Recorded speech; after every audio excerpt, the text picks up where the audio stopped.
Well, a few weeks ago, I woke up with some intense pain in my arm. It progressively got worse as the weeks went on, and this Sunday it was insanely bad to the point where I could not open up my hand or lift my arm above my head. And I knew that I needed prayer, but because of me being a private person, it was a struggle for me, but it was so bad that I knew that I needed to ask somebody. I had prayed that God would just touch me, to distract me of anything so that I could just focus just to get through the end of the service. And at that point, Pastor Jamie came up and interrupted the service saying that we were going to pray, but he said that I need you to raise your hand and ask for prayer, and we're, as a congregation, going to pray for you. And I immediately said, well, God, no, I can't do this. This is too much.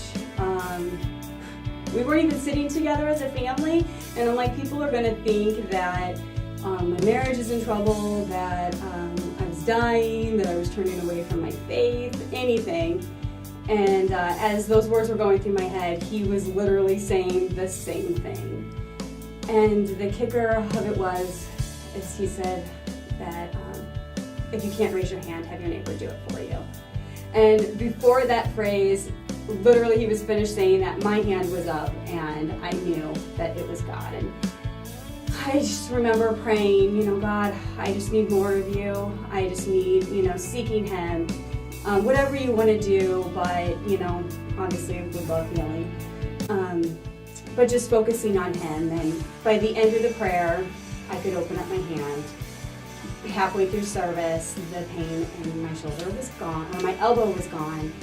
And by the end of the prayer, or the worship part of the end of service, I could raise my arm above my head without any pain, without any of the popping that was happening and cracking.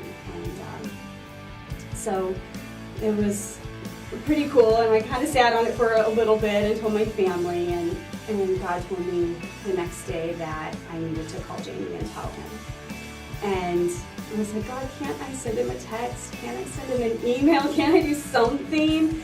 And he said, no, I need you to call him. And so I called, and at that point, I feel like that God really showed me that it was not necessarily about the healing, even though that was incredible. It was about obedience. It was obedience to listening to what he was prompting me to do, to raise my arm in prayer, to humble myself, and to call him, even though I was uncomfortable doing that. And through that, I'm just learning that I am a daughter of the King. I was made in his image. My name is Lauren Tepper, and I was made for more.